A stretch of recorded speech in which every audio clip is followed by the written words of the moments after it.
নেত্রকোনায় চলছে ইসলামী বইমেলা। বিস্তারিত জানাতে যুক্ত হচ্ছেন সহকর্মী জিয়াউর রহমান। জিয়া, কেমন চলছে ইসলামী বইমেলা এবং কি বলছেন পাঠকরা, জানাবেন। হ্যাঁ ইসরাত, আপনি যেমনটি বলছিলেন, নেত্রকোনার যে ইসলামী বইমেলা, এটি কিন্তু এই নেত্রকোনা জেলায় একেবারে প্রথমবারের মতো এই ইসলামী বইমেলার আয়োজন করা হয়েছে। জেলা শহরের যে পুরাতন কালেক্টরেট মাঠ রয়েছে, সেই কালেক্টরেট মাঠে কিন্তু ইসলামী বইমেলা বাস্তবায়ন কমিটি এই মেলাটির আয়োজন করেছে। তো এই যে 4 দিনের যে বইমেলা, গত মঙ্গলবার সকালে কিন্তু এই মেলাটির উদ্বোধন করা হয়। তো আমি আপনাদেরকে একটু দেখাতে চাই যে এই যে মেলার যে প্রাঙ্গণ, এখানে কিন্তু আয়োজকরা আমাদেরকে যেমনটি জানিয়েছেন যে এই মেলায় 20টি স্টল রয়েছে। তো এই 20টি স্টলের মধ্যে কিন্তু শুধু যে ইসলামিক বই তা না, এখানে ইসলামী বই সহ বিভিন্ন যে সাহিত্যের বইগুলো কিন্তু রয়েছে। এবং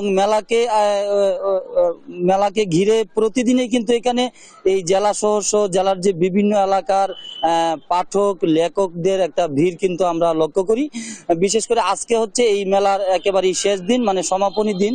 4 দিনের বইমেলার এই শেষ দিনে আমরা এই মেলায় এসে যে চিত্রটি দেখতে পেরেছি, এখানে কিন্তু একেবারেই পাঠকরা, এই শহরের যারা বিভিন্ন দর্শক আছেন, তারা কিন্তু এই মেলায় এসেছেন পরিবারের লোকজনকে নিয়ে। এখানে এই স্টলগুলোতে কিন্তু তারা ঘুরে ঘুরে দেখছেন এবং তাদের যে পছন্দের বই, সেসব বই কিন্তু তারা ক্রয় করছেন। আমরা আয়োজকদের সাথে কথা বলে জানতে পেরেছি যে আসলে মেলাটি তারা যে প্রত্যাশা নিয়ে শুরু করেছিলেন, ঠিক তাদের প্রত্যাশা অনেকটাই মানে সফল হয়েছে। এবং মেলাকে ঘিরে প্রতিদিনই কিন্তু এখানে ইসলামিক যে সাংস্কৃতিক অনুষ্ঠান হচ্ছে প্রতিদিন বিকেল বেলা। এবং যারা ইসলামের যারা বিভিন্ন বরেণ্য ব্যক্তিরা আছেন, আলেমে দিন, তারা কিন্তু এখানে গুরুত্বপূর্ণ আলোচনাও করছেন এই মেলাকে কেন্দ্র করে। তো আমরা একটু এই মুহূর্তে কথা বলবো এখানকার একজন আয়োজকদের একজনের সাথে। আচ্ছা, এই যে আপনাদের 4 দিনের বইমেলা, প্রথমবারের এই মেলায় আপনারা কেমন সাড়া পেয়েছেন? আলহামদুলিল্লাহ, আল্লাহ তাআলার অসংখ্য শুকরিয়া যে আমরা নেত্রকোনায় এই প্রথম ইসলামিক বই মেলার আয়োজন করেছি। নেত্রকোনা মাটিতে ইতিপূর্বে যত বই মেলা হয়েছে, স্বাভাবিক অন্যান্য প্রকাশনী এসেছে, আমরা ব্যাপক সাড়া পেয়েছি। আমরা যতটুকু ভেবেছিলাম এর চেয়ে বেশি আমরা সাড়া পেয়েছি। আমরা আশা করি আগামী বছরও আমরা যাতে আরো ব্যাপকভাবে করতে পারি, হ্যাঁ, সেই চেষ্টা আমাদের অব্যাহত থাকবে ইনশাল্লাহ। আমাদের এই প্রতিদিনের মেলার ভিতরে অসংখ্য নারী পুরুষ আসছেন, তারা বই নিচ্ছেন। বিশেষ করে যারা ঢাকা থেকে আসছেন প্রকাশনীর লোক, তারা খুবই খুশি এবং তাদের বিক্রিও খুব ভালো হচ্ছে। আপনারা শুনছিলেন যে এখানে আমরা একজন পাঠকের সাথে একটু কথা বলতে চাই। আচ্ছা, এই যে আপনার এই মেলাটি নিয়ে আপনি আপনার প্রতিক্রিয়া জানতে চাই। হ্যাঁ জি, আলহামদুলিল্লাহ, ধন্যবাদ।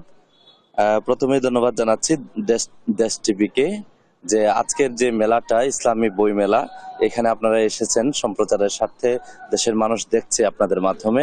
আসলে ব্যাপারটা হচ্ছে একটা ইসলামী বই মেলা, যে এতগুলো বই, ইসলামী একটা মেলা করার মতো বই ইসলামী পাঠকরাদের আছে, এটা আসলে অত্যন্ত প্রশংসার দাবিদার। তার চাইতে সবচেয়ে বড় ব্যাপার হচ্ছে, আমি এখানে একটা বই দেখছিলাম, যে বইটা লিখেছে আমাদের নেত্রকোনার একজন লেখক, উদীয়মান তরুণ লেখক সদরুল আমিন সাকিব।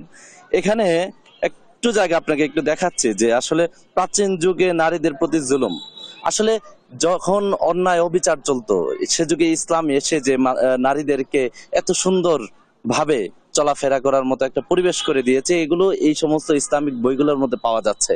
আর আমরা বিভিন্ন ধরনের, আপনাকে যদি দেখাই, হিউজ কালেকশন।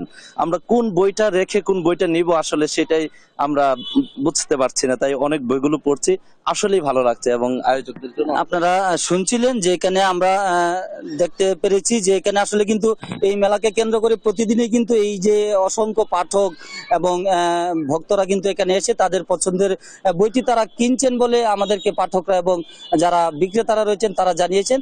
তো এখানে যে 20টি স্টল তারা বসিয়েছেন, এখানে কিন্তু অধিকাংশ স্টলই এসেছে ঢাকা থেকে। তো ঢাকার যারা ব্যবসায়ী আছেন, বিভিন্ন স্টলের যারা এসেছেন, তারাও কিন্তু সন্তুষ্টি প্রকাশ করেছেন এবং তারা আমাদেরকে জানিয়েছেন যে জেলা পর্যায়ে এরকম একটি আয়োজন, এই আয়োজনটি যদি অব্যাহত থাকে তাহলে কিন্তু ইসলামের প্রচার প্রসার এবং মানুষকে যে সঠিক পথে নিয়ে আসা, সৎ পথে নিয়ে আসার জন্য এই মেলাটি কিন্তু গুরুত্বপূর্ণ ভূমিকা পালন করবে।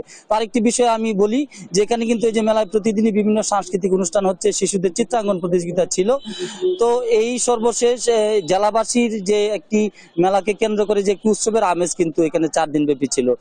আর ইশরাত, আমার কাছে এই ছিল নেত্রকোনার ইসলামিক বই মেলা থেকে সর্বশেষ পরিস্থিতি। ধন্যবাদ আপনাকে। নেত্রকোনায় চলছে প্রথমবারের মতো ইসলামী বইমেলা। এই ব্যাপারে বিস্তারিত জানাচ্ছিলেন সহকর্মী জিয়াউর রহমান।